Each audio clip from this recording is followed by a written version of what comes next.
Hey, what's going on, you guys? Welcome back to Forgiven AF podcast. Man, I'm so excited to be here again. You know, I love this. I love being in this place. I love being able to encourage you guys. I love being able to bring a different message or a different guest or someone that I know is going to bring purpose to your life. Real quick, I just want to touch on what we did today. I went to the Phoenix Academy, which is the school here in where I get the kids for my nonprofit, and there was 30 young men in the room, and I got to teach them how to tie a tie. So I got up there, I showed them how to tie the tie, and then they all practiced. I swear they all had it within like 15 or 20 minutes. And then what I did was I said, all right, everyone take the tie off, start from scratch. You get 1 minute, and whoever has the best tied tie at the end of the minute. And I took a pair of Jordans. I went to the mall and bought a Man, pair of that's Jordans. freaking awesome. So this it was such a cool thing, man. I wonder if I could. Did you film it? That's pretty cool. The Jordans is really cool. Look, they got me up there teaching it. Look how big. Oh my goodness, there's 30 kids there, huh? It was so cool, man. That's pretty awesome. So really proud of that. You know, these young men, they came in there and they worked really hard at learning. I told them how important this is because this is something that you should be able to teach your son. You know what I mean? And it was a lot. It was just cool. Now, cool do these kids have fathers?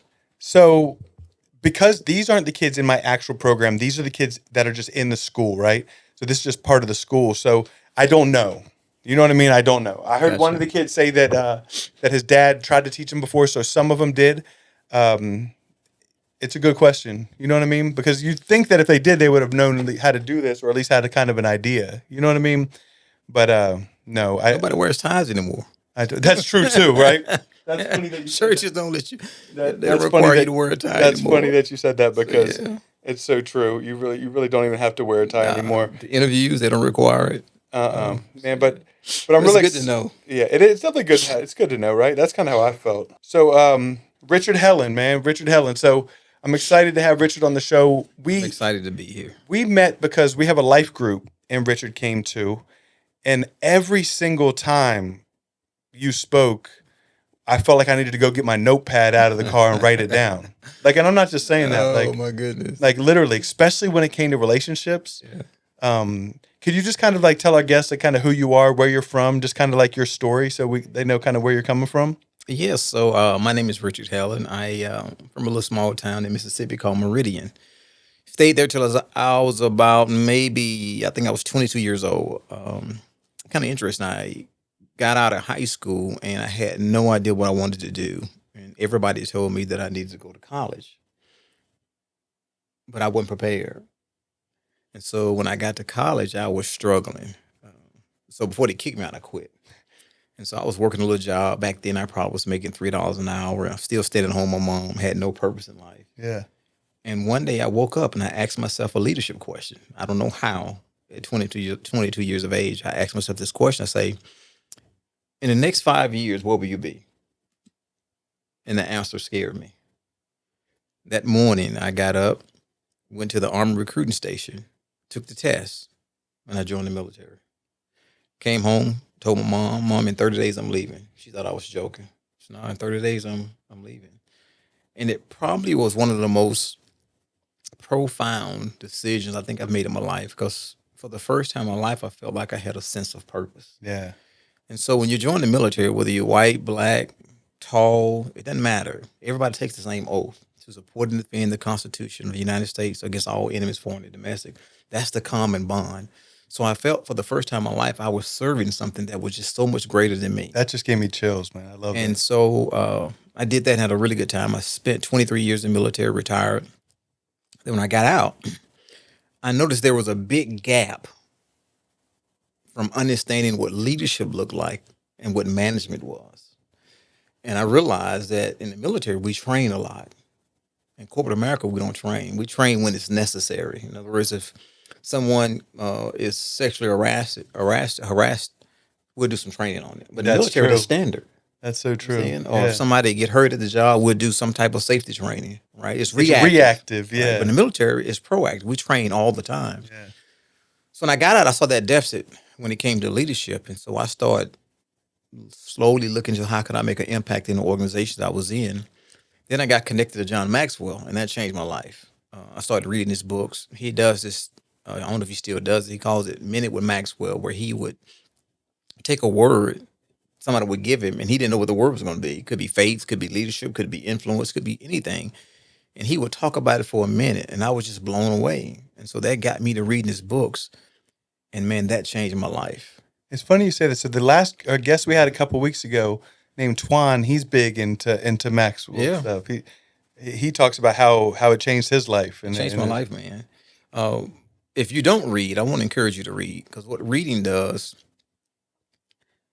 it makes us look within. When you don't read, you look without.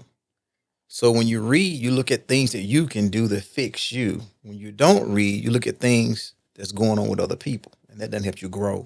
that's And good. so it made me really look within, and that's when I began to process how I was raised.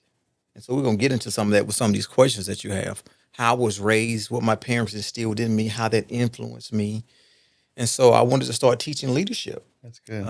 And so I got into teaching leadership, and it began to just change how people saw leadership, right? Then I got on social media. And I got on social media, people could care less about leadership. And so I have a passion for relationships. And so I said, well, how can I incorporate leadership into relationships and they not know they're getting leadership, Oh, that's good. right? And so that's what I started doing, right? And so now on TikTok and other platforms, people only follow me because almost every day, not every day, yeah, every day, I do some type of video on parenting, being single, being married, communications, and so that platform has grew just a little bit, and I love it, man. You get a chance to change people's lives, man, just by them listening to you and going home and applying some of those things, not just hearing things, right, but Yeah. going home and making it practical, so you can actually walk through the door and apply some of those things that'll change your marriage, change your life. So that's kind of how I got started. So I've written 4 books. Matter of fact, I take that back. I've written 4 books. I'm working on my 5th book it's called Communicating for Change. I don't speak just to make people feel good or give people information. I actually want to impact people. Yeah, I can tell And that. so with how do you. you do that, right? And so, but all my books are leadership driven. And so I just love this stuff, man. You get a chance to influence people. I was in what was I at? South Carolina for my wife's reunion, family reunion. And so we're in some little small town and we're eating at some little small restaurant. Yeah. And so some girl walks in, she says, I know you. I'm thinking, well, I don't live here. I'm not even thinking about social media. Yeah. Because I'm in this little small town. And she goes, I follow you on TikTok. And we just started talking. You would have thought she knew me, right? That's So so that cool, kind of yeah. stuff is cool, man. And she got to telling me the things that I've taught her and what she's applied. And so that's what this is all about. That impact That is really impact. that's so cool. Yeah. You were talking about reading earlier, and I just wanted to, what if there's someone watching this who's like, you know what, I've never read. Where do I start? Do you have any books? I mean, obviously besides yours, I mean, Yeah. or yours even, but that you recommend that really like had a big impact on your life? I think almost anything that John Maxwell, he's written over 80 books. One of the books I think that really changed my life that he wrote it's called Sometimes We, how does it go? It says, Sometimes We Fail and Sometimes We Learn. I think that's the name of the book. And it talks about failing forward, Yeah. right? That's the premise of the book. And it just changed my life. So what the book does is it takes things that we've been through and it causes you to look at them different. So that kind of compelled me to write my 4th book, my first book, which was called Life and Leadership and Love. And the premise of that book is, which I think is so powerful, life is not about what you go through, it's what you grow through. Yeah, that's good. I love Right. that. So once you tell me about all these bad experiences, Yeah. let's talk about how you grow through it. It's so good. Yeah. I was watching a thing today that was it was Pastor Philip Anthony Mitchell, and he was talking about how like no matter how good your life is, God's always going to leave you something to struggle with Yeah. to make sure that you still always know that you need Him. You know Yeah. what I mean? So it's like, but each one of those struggles, once you get through it, you're going to be better because of it. You know what I mean? So it's like, but you know what stops that? When a person gets stuck in self pity. You ever seen a person get so stuck in self pity that they don't Yeah. allow themselves to grow or to Yeah. see the benefit of it? It happens all the time. Yeah. Woe is me. Yeah, woe is me. That's Woe my is dad me. used to say that to me all the time. Yeah, you went through a divorce, and I had a friend of mine that I worked with probably 30 years ago. He was engaged to be married, and within 2 weeks of the wedding, the girl called the wedding off We lived in Austin, Texas at the time. Moved to Florida. I think she married somebody in Florida, and he was devastated. That was 40 years ago. He never recovered. He still Well, he just died uh, maybe 2 months probably ago. killed him as just that He self-pity. never He never let dated himself heal. again. He Yeah. never. He never. Yeah, he just never recovered from that. He was devastated, and so yeah, it happens all the time. We get involved in self pity as if as if we're not going to experience Yeah. trauma and divorce and death, and that's just a part of this thing we call That's life. so good. But it's how you look at it and how you Yeah. frame it. 100%. You know what I'm saying? It's a Determines mindset. how you go through it. Yeah. It's so good. Like I'm reading right now, and I don't know why it took me this long to do it, but As a Man Thinketh, Yeah. and it's like, man, it's so good. Like what really hit me where it was talking about like the people who just like are constantly living in fear of getting sick. Like let's say with COVID, they're the ones that end up getting Getting sick. sick. Like you think about things, you draw them to you. Like it's just, I don't know, that was kind of like a little bit off target, but that's just kind of what it Yeah. reminded me to your mindset. Like if you think about positivity and blessings and all the good things in life, that's what your body's going to attract. We have to frame how we look at things. So I had opportunity when I first got here. I just moved here 3 years ago. As soon as I got here, within a year, a really good friend of mine woke up one morning and his wife was laying next to him and she couldn't breathe. She was dead. She was 52 years old, devastated. We spent 18 years together in the military. And so he called me up and asked me would I say some words at the eulogy. And they're like family to me. So I had to think about what's I going to talk about? What could I say to comfort people in that type of situation? And so my goal when I spoke was not necessarily comfort, but perspective.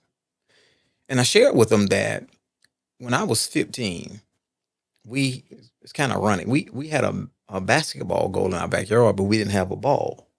So I had a guy down the street named Mike. Mike had a ball. So it was perfect. Mike had a ball, we had a goal. And we about 14 or 15 years old at this point. And so Mike would come to the house every day and we would play and we would pick teams. And almost every day the team that Mike picked would lose. And so let's say we was going to 10. We get to about 7 and Mike is losing. He quit and take his ball. Take his ball with him. Mike did this every day to the point to where he stopped coming. We was frustrated because we couldn't play ball anymore because somebody else had a ball. So when I turned about 20 or 21, I'm going to the store. And God said, Richard, you remember when you used to play basketball with Mike?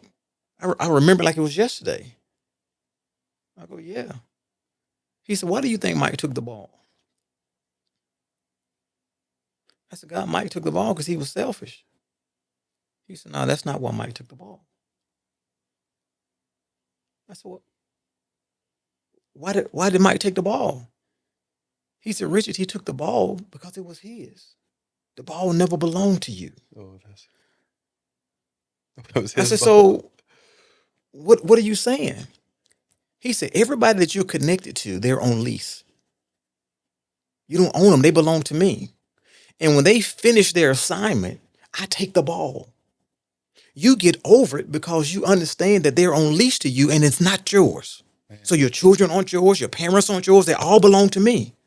And when they finish their assignment, whether it's 1 year old, 5 years old, or 89 years old, I come back and I get my ball.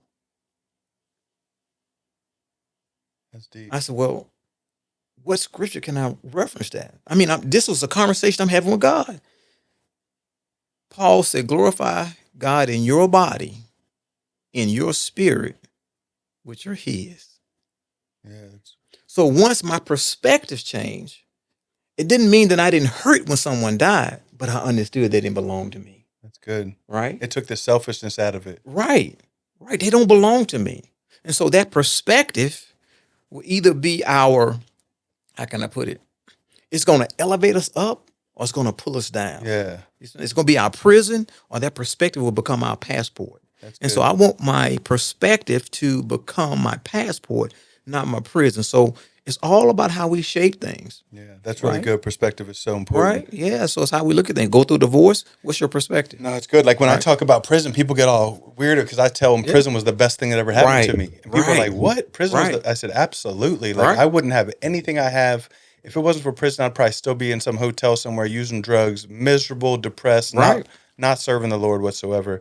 So because I went to prison, I was able to change that. Like, so prison saved me. That's all just a perspective. There's guys in prison right now that are watching this who haven't made that switch yet. They might still be in that, oh man, the police are against me, man. It was because of this or whatever. But once you can realize that, hey, God set you out there for a second.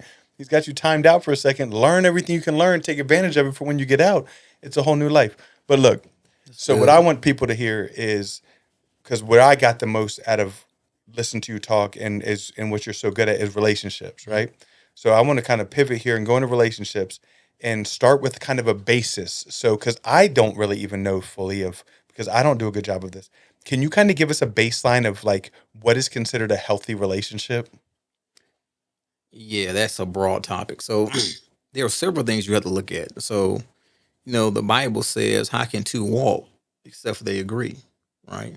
So there are several things when you're in a relationship with someone that you have to walk in unison with. There are several things that you don't have to be in unison on. It doesn't matter because it won't affect your relationship. But there are 4 or 5 crucial things that you need to consider being in agreement with. Number 1 is spiritual agreement. How is God going to show up in this relationship? Number 2 is emotional agreement. When you're dealing with emotional intelligence, that means I am self-aware of my emotions, but I'm also aware how my emotions affect you, right? Good. That takes reflection, right? So you got spiritual, you got emotional, you got financial agreement. Oh, that's a tough one. They Right. say a lot of divorces end because of Right. non-financial agreement. I'm going to get into that in a minute. They don't end because of financial reasons, right? But financial agreement, how do we spend money? How do we save money? How do we invest money, right? Number 4 is sexual agreement, right? How do you see sex? How do I see sex? And number 5 is parental agreement. If you off on either one of those, it's going to destroy that relationship, That's good. right? Yeah. You have to be in agreement with those. Now, the third one was emotional agreement, which says this, dealing with emotional intelligence. I am cognizant of my emotions, and I'm also cognizant of how my emotions affect you. That's really what destroys almost any relationship, because that takes me being self-aware. Most people are not self-aware, Yeah. right? That's true. And so something causes me and you to show up in a relationship the way that we show up, right? Yes. Usually that has a lot to do with how you was raised and your environment that you came from. Yeah. And if you're not cognizant of that, you're showing up in a very dysfunctional way and you have no idea. So let me show you why I'm so passionate about this. So I happened to grow up with my mother and my father, but it was extremely dysfunctional. Like my mother slept in one room, my dad slept in a separate room. They never talked to each other. They never communicated. They never talked to each other. My dad went to work. My mom took care of the house. That was it. No conversation, no affection, no hugs, no out to dinner. I saw none of that.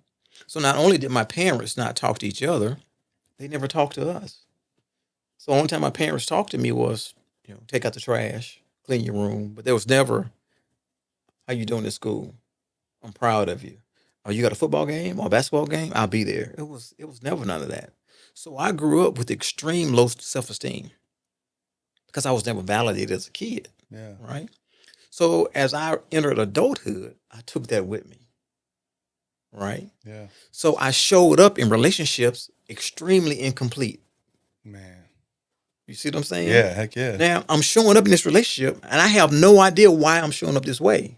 So when I went into a relationship, my intent was to be validated. So I made it your responsibility to validate me, Man. right? Yeah. I had no idea I showed up that way. So I had never heard the words, I love you. So if a woman told me she loved me, let's get married. Man. So by the time I was, say, 44, I had been married 3 times. Had no idea why. So I had to go to counseling. I had to read books, had to do some self-reflection. And I realized the problem was me. And it wasn't that I was a bad guy. I just didn't know what a husband was. Yeah. Right. That's so crazy. I mean, Right. I'm not crazy, but just never thought about it that way. Right. I never seen that. I seen my dad's an awesome guy, Yeah. but I don't know what a husband looks like. Right. I A don't know what healthy communication marriage looks looks like. like. Yeah. Right. You never saw a healthy marriage Right. So you can't show up healthy if you've never seen a if model you're for you. unhealthy. Yeah. So the first step in having a healthy relationship is we have to get healthy by looking at how we was raised, our influences, different things that had influence on us as we grew up, so that we can address those things. Because if not, you'll go into a relationship and you won't hear with your ears, you'll hear with your triggers. That's good. So how does a person, like, you gave the 5 things. Now how does a person sit down and self-reflect on on what it was like for them, like what their family life was like growing up or what their parents' marriage was like, and then they kind of pick it apart as far as like what is healthy, or you know what I mean? You have Like, to look at what happened. So for me, after I started, you know, dissecting my life, yeah, I had to go back into my parents' childhood. And that's when I began to deconstruct and yeah, understand that dynamic. So my parents grew up in the same environment. Like their mothers never told them they loved them. They never hugged them.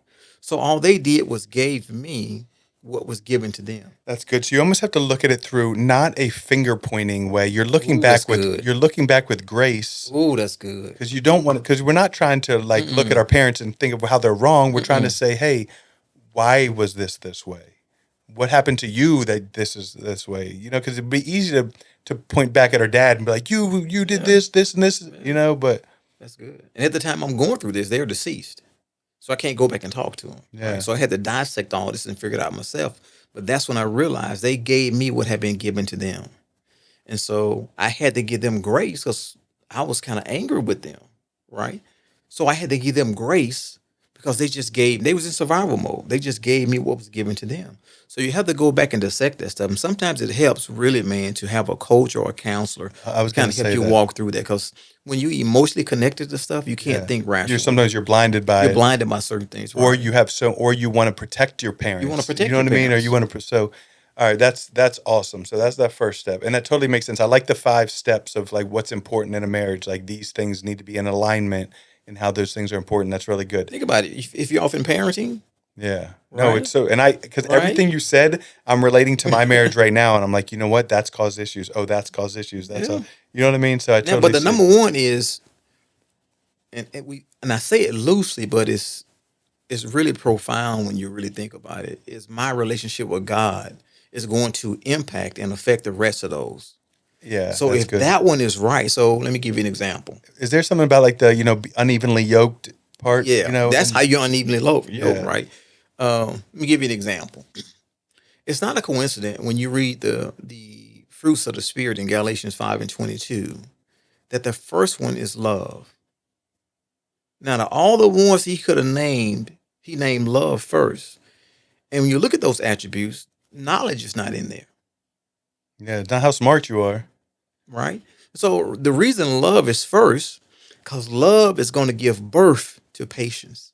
That's good. Love is going to give birth to unforgiveness. To faithfulness. Love is going to give birth Yeah, to faith, all right? Love is going to give birth to long suffering, right? Love is not going to keep a record of wrong. yeah. Love gives birth to all of those. So if That's love good. is absent, you're None of keeping that. a record That's of so wrong, true. Yeah, right? You're not giving anybody any grace because love yeah. is absent, right? That's why that spiritual relationship has to be on point, the way your vertical relationship is going to influence your That's good. horizontal relationship. Yeah, I like that. Yeah. That's really good. So, and that was a perfect answer to all that, because that actually I needed to hear that too.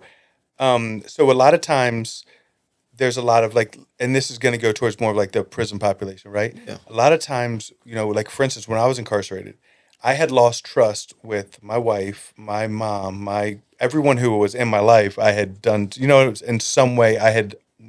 So, what is a way that that a person who's like, let's say, reintegrating back into society, or let's just say someone has cheated on their wife and they're trying to rekindle, what is a way to that a person can rebuild that trust in their life and a relationship? Man, that's tough. Trust is the foundation of any relationship. Platonic, it doesn't matter, right? It's the foundation. And when that's broken, Can it be it fixed? can be fixed. But when it's broken, the bridge collapses. So there's a gap there Yeah, because trust now is absent, right?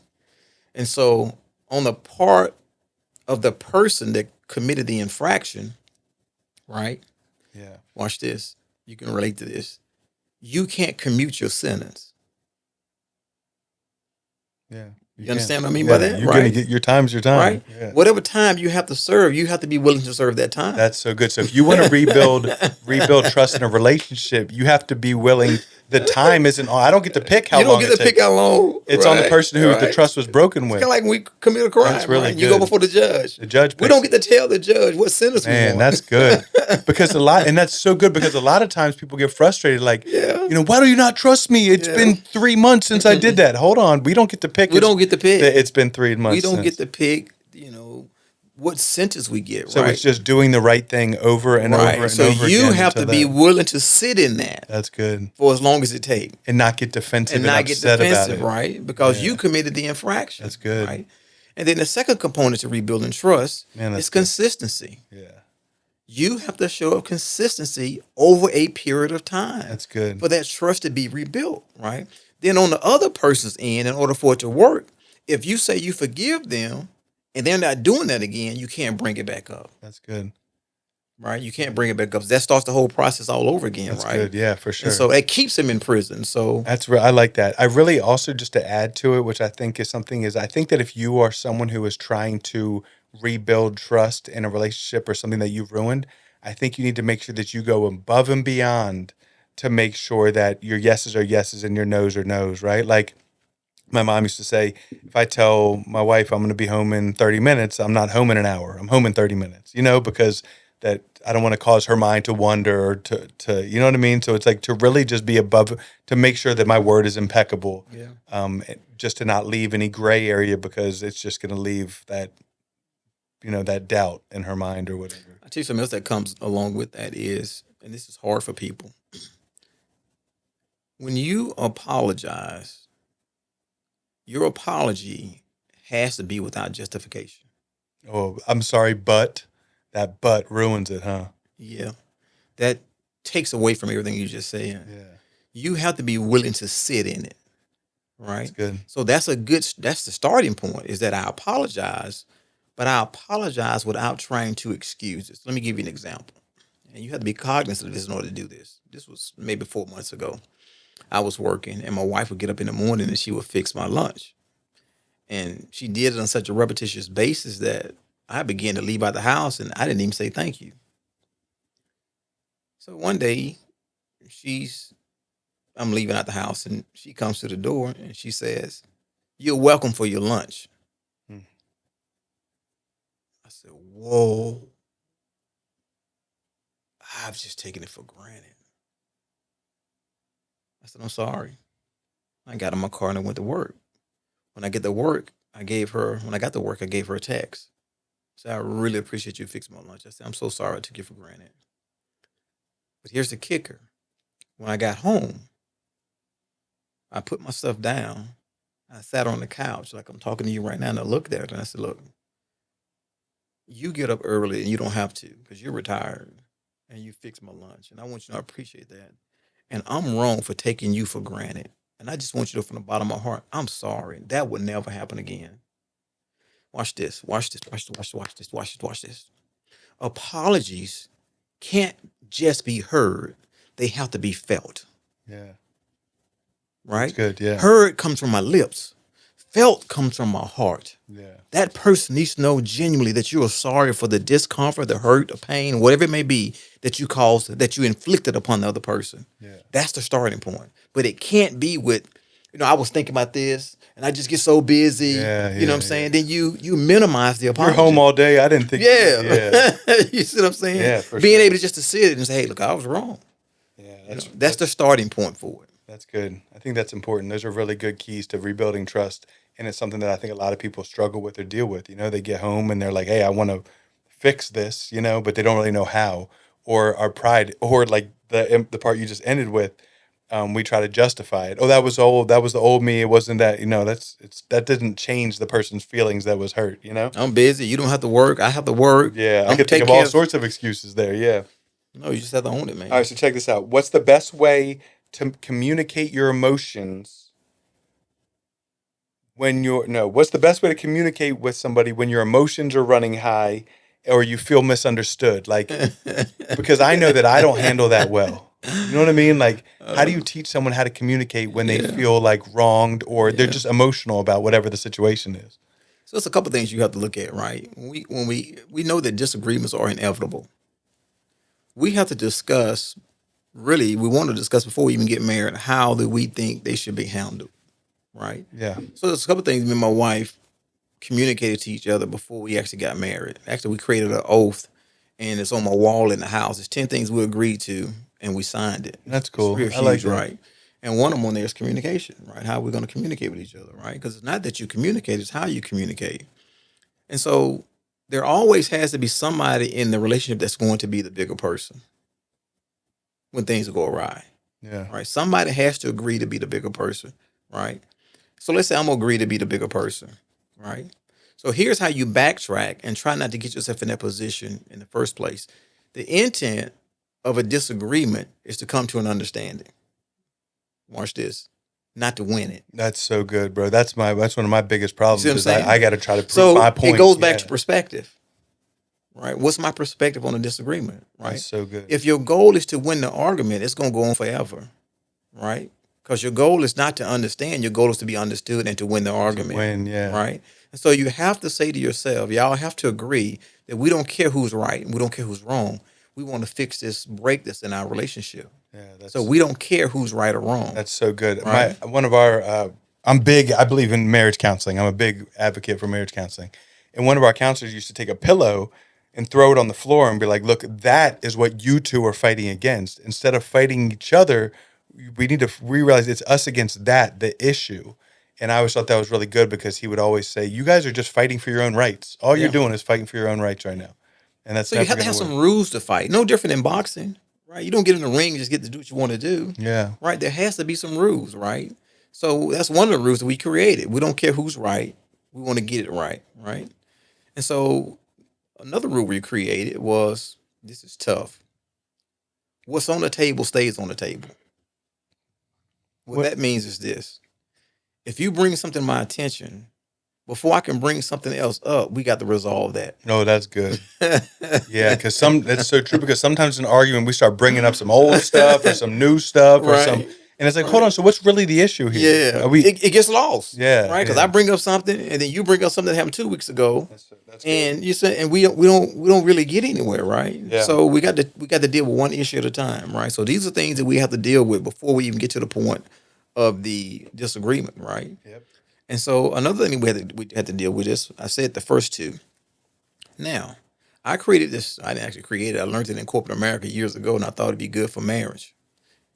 Here's how you prevent, for the most part, from getting into these awful disagreements.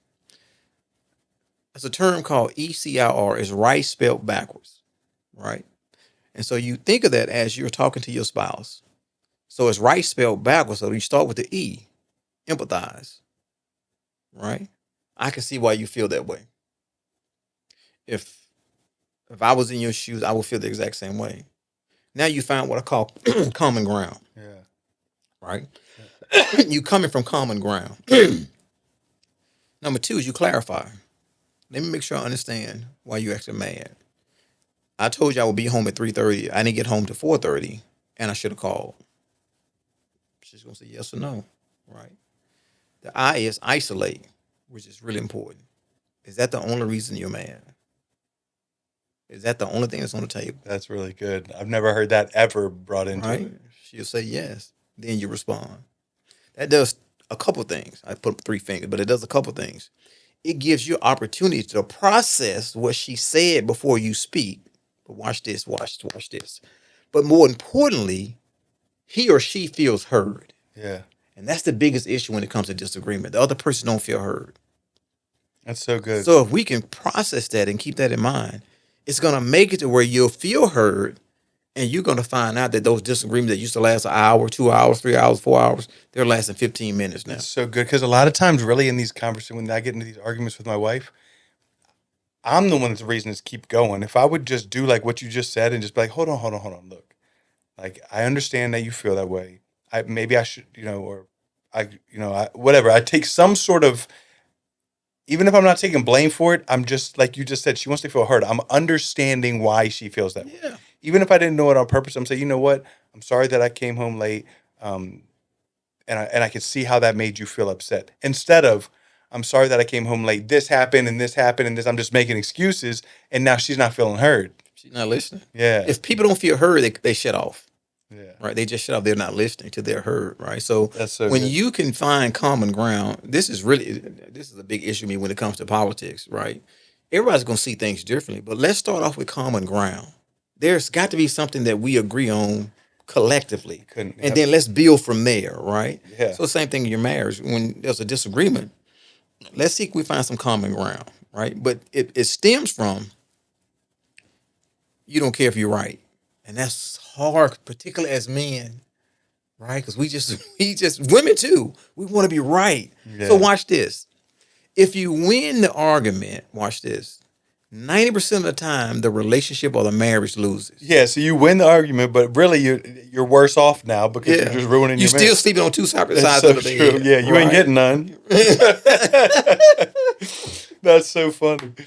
So the goal is not to win the argument. The goal is to restore the marriage. That's so right? good. If we could, I think as men, and I like that you brought that up in politics too, because I feel like politics is just run by, we have these ideologies and we're just going to stick to them. Even if we don't even agree with what it is, we're just going to fight for that party. Like, really, I believe that with the whole country, that we really have, if we look in the middle, most people actually agree on the common issues. Yeah. But we have How the do we get there, extreme on the though? right and the extreme on the left that are Yeah. causing all the friction. Yeah. If we could just knock them both off both sides. How do we find common ground? Yeah. Right? And it's funny because but it's hard for people to even want to have anything in common with each other. So it's Because just you're committed to your party versus It's a- committed to the people. that's a that you're problem. supposed to be serving. That's a right? problem. It's a And party so, thing. same thing in marriage. You got to be able to find some common ground, and that'll minimize some of those things we get into. That's so good.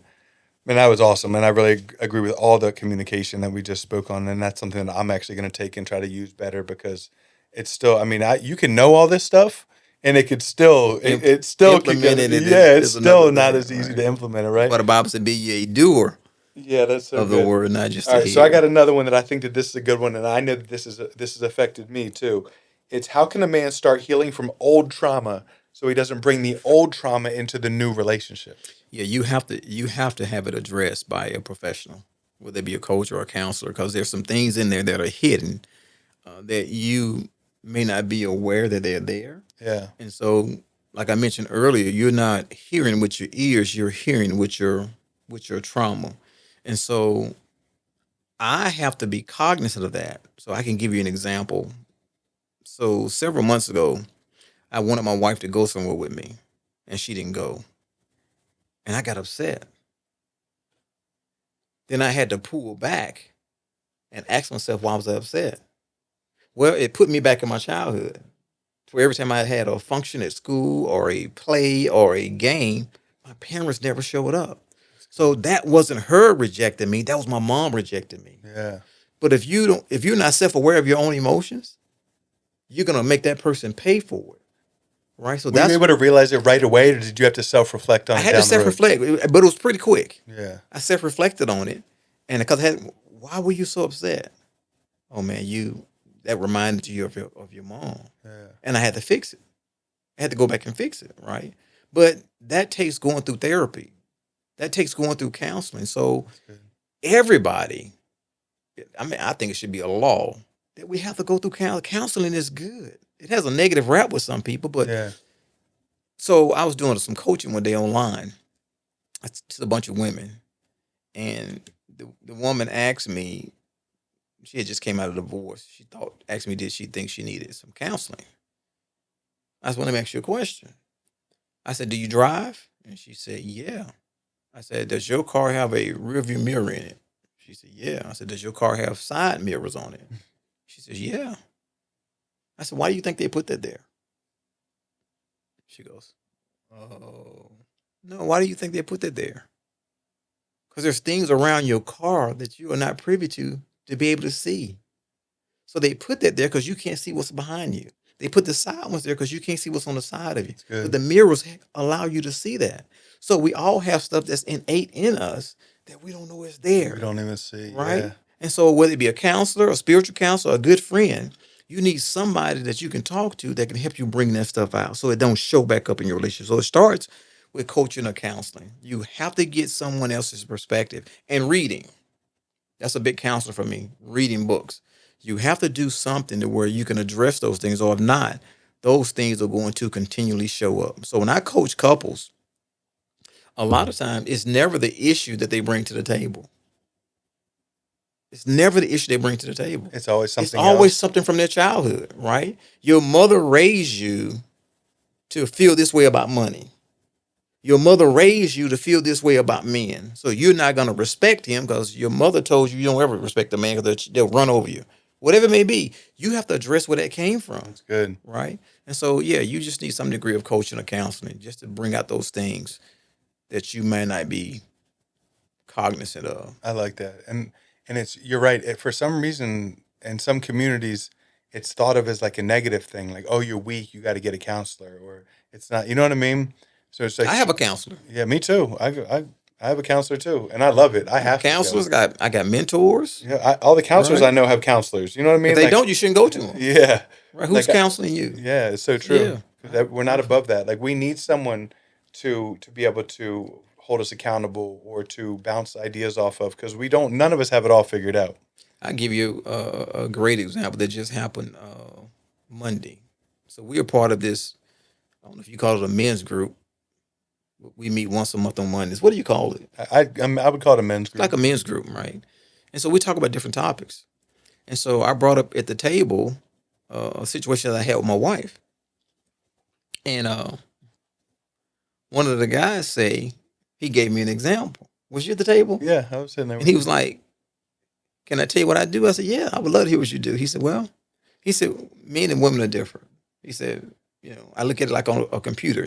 Men have one or two tabs open, and women have 30 tabs open. They're just trying to balance all this stuff out. Whereas a man have one tab open, finish that, Yeah. and then he goes to the next tab." He said, "Most women don't operate that way." He said, "So I used to come home and say, how's your day?" He said, "I don't do that anymore." He said, "Now when I walk through the door, I say, what tabs can I help you close today?" That's so good. Yeah. So when I left that meeting, because we have a special needs daughter, even though my wife's retired, she just takes a lot of our time. Yeah. She has all types of disabilities, and it's challenging. And so I walk in the house and I say, "What can I take off your plate? What can I do for you right now?" So it's not knowing it, Yeah. right? It's implementing it. That's so. Yeah. Watch this. Watch this. So powerful. Watch this. It's difficult to do that. Watch this. If you don't love the person that you're with. Oh man. That is so good. You see what I'm saying? Yeah. So we fall into two categories. Either you love your spouse or you lust for your spouse. Man, that's good. Love is always looking for ways to give.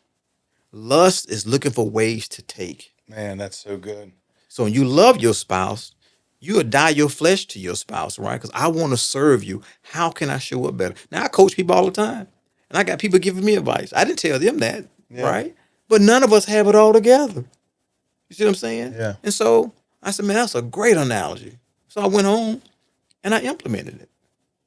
The other thing we talked about was set up some time to where you can go beyond superficial in your conversation. So 9:00 every night now, we sit down and we talk.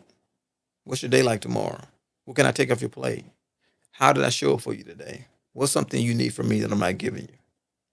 Those questions are so good, and I keep hearing all the men that I know that are like top performers. You know what I mean? Yeah. Like they do that. They Yeah. sit down. They even do it with their family. Like Yeah. they sit down with their family on Sundays and they say, "Hey, what could I have done better as a dad this week? Yeah. What could I? You know what I mean? Like it's so hard for me to do because it's like because you're opening the door to criticism, right? You're opening the door to criticism. And it's something that I really want to accept that challenge and I want to start. But I know when I ask my wife, babe, what could I do better? What did I not do? Oh, I know there's going to be a bunch of answers. You know what I mean? But here's how I look at it, right? It's like when I lead people. So as a leader, you got two choices. Your people are going to complain. Who you want them to complain to? Oh, that's good. Right? The Do I want other them to people complain or to other you? people? Yeah, Or do I want them that's to complain to me. That's really good. Yeah. Right? So, hey guys, how did I do last week? What can I do better? Yeah. I want you to talk to me, right? Versus you talking to each other who can't fix, neither one of you can fix the issue. Yeah. It's going to take me to fix the issue. So It's just being comfortable with being critiqued. And then when people love you, they give the critique in love. Yeah. It's not like a dagger, Yeah. right? How can I show up better for you? And then the more you do that, the more it actually grows the relationship. That's So really yeah, good. you just have to just be comfortable with just being criticized. Yeah, Deep. that's it, man. That's hard. But I It's want really my wife hard. to talk to me, because if not, she's gonna talk to her friends. Yeah, no, and I don't Right. like that either. That always frustrated me And when why are you talking to other people about our relationship? well, we don't have a bunch of friends, but I don't want her talking to her friends, right? Yeah. For a couple of different reasons. Not that you can't talk to your friends. I thought about this today, and I think this is so profound. I'm gonna do a video on it tomorrow. 70% of divorces are filed for by women. That's a lot. Yeah. That's almost 2/3, right? Of divorces are filed by women. Men will just stay. Even if we're not happy sometimes, we'll still just stay and we'll try to figure it out some kind of way. Yeah. But women aren't that way for the most part, right? Things ain't right. At some point, they're going to just leave. Yeah. And I've been thinking about this for years. And I saw a video that they put it all together for me. So this pastor was talking about how that when a woman and a man get married, and a woman has, I think they call them bridesmaids, right? Mhm. She has, I think, 5. Is that all she had? Bridesmaids and bride? Yeah, and groomsmen and bridesmaids. That's it, right? And so it's like usually 5 and 5 or so. He said, now, those bridesmaids are not just there for photo ops. That's not why you pick your bridesmaids. They're not just there for photo ops. That should be an extension of you and a support system, right? Yeah. So that when you hit an impasse, you got some people in your support system To lean on. Yeah. Right? And then the men aren't just there for the groom just to take a photo op. There's a support system. So 6 months into this thing, if y'all meet, he can ask you, man, how's it going? Yeah. Right? And you say, man, I'm struggling. He can give you some wise counsel. That's good. Now, it's going to depend on who you have in those groups, who determines the type of counsel you get. That's good. Now, watch this. For the most part, because most people have not dealt with their trauma, if a woman calls another woman and talks about an issue she's having in her marriage, it's probably about a 75% chance that person is going to encourage them to leave. Like, girl, you don't deserve that. I can't believe you dealing with that. Instead of the like, hey, right? how come? Because it's some hurt in there that she hadn't dealt with, Yeah. right? And I can't believe you're going to take that, right? Yeah. Now it happens on the men's side too, but it's not as prevalent, right? Men, to me, have a stronger support system when it comes to marriage. At least that's how it is in my life. Yeah. So when I hit an impasse, I have a mentor that I call. And no matter what I'm experiencing, 95% of the conversation is about what I need to fix. Yeah. That's good. Taking the accountability. Hey, this is where are you at in this situation? Yeah. 95% of the conversation is about what I need to fix. And if the person, if your mentor or whoever you call is getting on team, I can't believe she did that to you, then you probably don't have the right mentor. Yeah. Right? That's so he good. makes me feel bad. What can you do? Yeah. What can I do to be better? How are you responsible for that? And watch this. I can't say for the women, but I think that 70% divorce rate is coming from somewhere. He never tells me to divorce. Yeah, that shouldn't even be an option. That's not even part of the conversation. Yeah, that shouldn't be an option. Right? But I'm not for sure if it's like that for my sisters. Yeah. Right? And so I think that's one of the reasons that I don't have no data on that. But if I was a bed man, I would put some data on that when they call their friends, they may not be getting the support that they need. Yeah. It's almost more like they're on their team. Like, I can't believe he did like that rah. Almost gets them more riled up, which probably correlates then to that divorce rate of why that person is willing to be like, pushed. oh, Richard, that's not, you need to do this. That's good. You should do this. What did she say? Well, you ought to say this, And so I leave with my tail tucked in and go back and say, hey, I got to go back to the drawing board. But nobody's ever told me that's good to throw in the towel. And that means you have a good group of men. I don't have a bunch. Yeah. Women have a bunch of friends, but I'm not sure how many of them actually pour into them that are actually pro-marriage and giving them wise counsel. Like, so 3 friends that I do have, it's always, hey, That's a part of marriage. That's good, and that makes a lot of sense. So yeah, you gotta have a support system. I want to ask you a question that I ask everybody, and no, and I don't give you a heads up on this. Okay, so It's good. so you're gonna have to think of your answer off the top. If you could go back and give yourself at 16, 17 years old some advice that you think that would have changed the trajectory of your life, or you think that would have been really important, what do you think it would have been? Absolutely nothing. Yeah. And here's why I say that, which is a good question, but I'm playing God when I do that. But it's a really good question.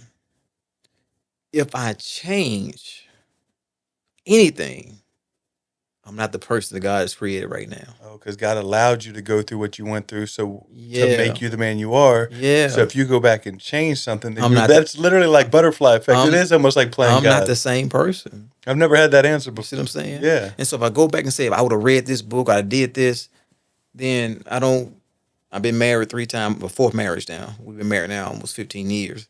But I wouldn't change that. That sounds crazy. No, That's not to me, nothing because that I I'm understand that you proud grow of, through, right? like what you started with. But that made me better. I went through cancer 2 years ago. I wouldn't change it, right? It changed my relationship with God. Yeah. So if I change all those things, I don't have 4 books. If I change that, I don't have cancer. If I change that, I don't have the wife that I have now.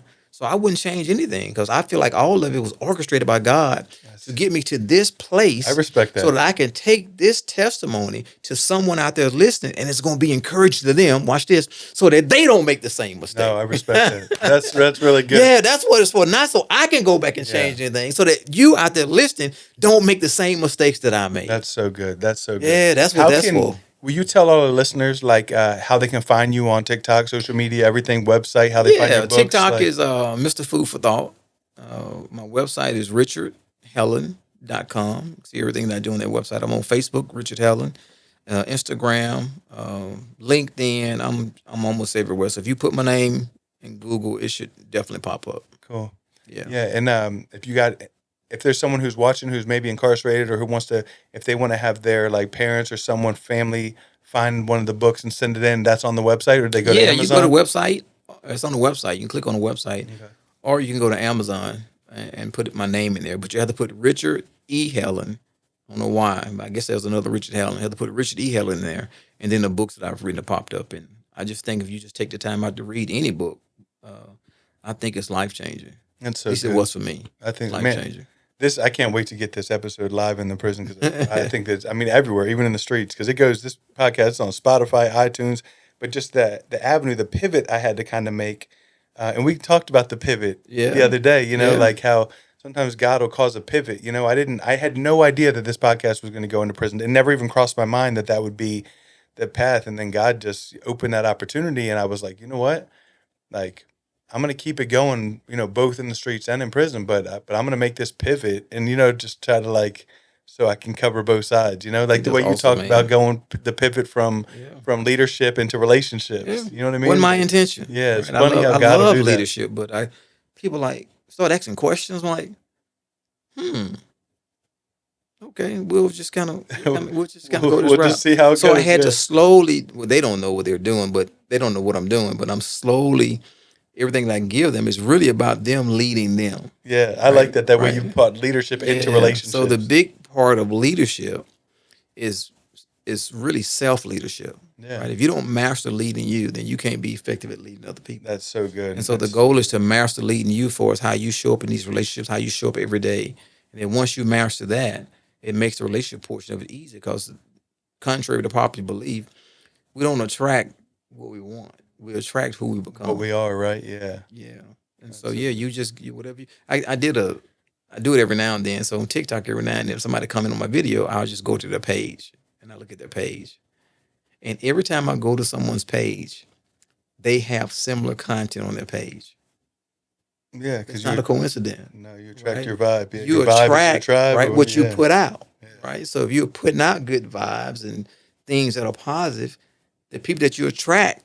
That's so funny. Oh, looking at that. My Instagram is the same way. Yeah. I get I get likes and I get follows and I go and look what they're doing, and they're like another person who's into some sort of mentorship or at-risk youth counseling, or it's always in that same.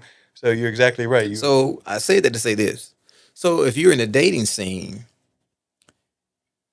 and you keep attracting the wrong person, Oh, and maybe man, because you haven't become the right person. that's really And good. that's hard So because look I had to inside. come to Yeah, that and go, I am not where I need to be. that's good. I'm far off from where I need to be. And so once I started working on me, it changed. Man, I'm telling you, it changed what I attracted. It changed what I tolerated. It changed me from the inside out once I started working on me. Yeah, I'll give you a quick example. We got time? yeah, So I was dating I hope you don't mind me telling the story. I was dating my wife. We had been dating for about 8 months. And keep in mind, I said earlier that I grew up with low self esteem. yeah. And so I would accept anything because I just wanted to be in a relationship. I just wanted to be loved. So it was about 8 months into dating. But at this point, I'm working on me. I've been working on me for some years now. So I'm at a different place. I'm good in a relationship. I'm good without one, right? Whereas before I had to be in a relationship. Now, Yeah. if it works, great. If it don't, I'm good. So about 8 months in, she lived in Killeen, Texas at the time. I lived in Pflugerville. I called her one day and we had a conversation. I said, I just think you're using me because she was going through a divorce. She had been divorced. I said, I don't think you're into me like that. I just think I'm your rebound guy. And man, that sister from New York started going off, brother. She started using words I had never heard her use before. This can't be the same girl I've been dating for the last 8 months, right? And so I just took the phone like this and I hung the phone up. I didn't say a word. And then maybe 2 minutes she called me back and she said, why did you hang the phone up in my face? I didn't answer the question. I just said real calmly, I said, you like me? She said, I like you a lot. I said, if you ever talk to me that way again, lose my phone number. We don't do that over here. Real calm. Now, how did I get to that point? I got to a point in life where I love me. And you don't have to love me, but I love me. And one of my values is we have to respect each other, even during a disagreement, That's good. right? Yeah, So once I defined who I was and I defined my values, it allowed me to date people for a day or 2 days and cut them off because I knew who I was and I knew what I was willing and not willing to accept. Now, I don't go into with these antennas on looking for stuff. Stuff just show up. yeah. And when it show up, you go, nah, that's not what I'm I looking for. like that. I think that's really good. I think that anyone could realize that if we're like the way you're vulnerable and talk about how you were just looking to be loved, so any relationship that came up, I think that there's a lot of people that do that. I don't think that I think that's a pretty common thing.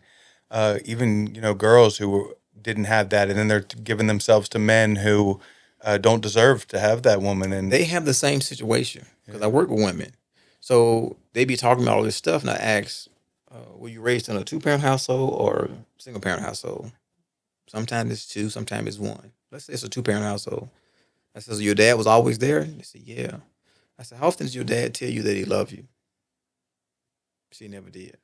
So how often did he hug you? She never did. yeah. So they're So your searching dad for never that, told you he loved you, and he never hugged you. No. So his way of showing love was providing. paying the bills, or yeah, Right. He didn't know that you needed that. yeah, So as you grew up, you did what I did. You searched for validation, yeah, right? So that's why you were attracted to that guy. Even though you knew that guy wasn't a good guy. yeah. He couldn't provide for you, but he told Right. you he loved you. He could And lie to so you, they or go, whoa, right? yeah, And so I was trying to get other people, watch this, to fix something within me that only God can do. yeah. That you and God. That's between you and That's God. between you and God, Yeah, right? Nobody outside of you can validate you, it's good. right? They can confirm who you are, but that validation has to come from within here. And so that's something that me and God had to work on, or God had to work on me with that. No, you got to get this relationship with me fixed first before you can start going out here trying to find all these different things. And so once I did that, man, it changed how I dated. It changed how I approached dating. That's really good.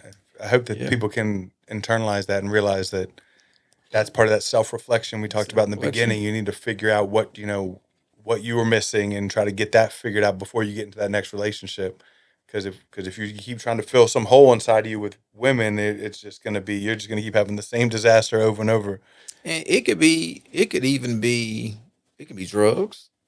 Hundred It could be percent. sex. Yeah, It could be alcohol. It could be pornography. It could be, you're going to fill that void with with something, something. Yeah, right?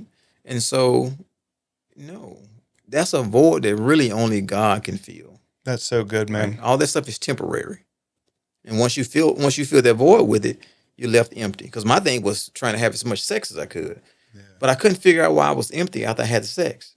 It don't fill no void. No, it's right? just a temporary. It's just thing. Yeah, temporary, right? that's good. So till you get that vertical relationship right, that's just my humble opinion. The other stuff just doesn't line up. That's yeah. so good, man. Thank you so much for doing this with me, man. Thank you for having me, man. I feel special. Yeah, no, man. I Get to hang feel out with a special. stud every now I and then. feel special. I'm so glad I knew we tried to do this before. Then I had something pop up, and I just kept. So then when I saw you at men's group, I was like, man, I gotta lock this in. I need to get him on the show, and it was every bit as good as I thought it would be. Man. So thank you very much, man. And anybody watching, remember that you're loved and you're forgiven, and there's nothing you can do about it. I like that. Peace.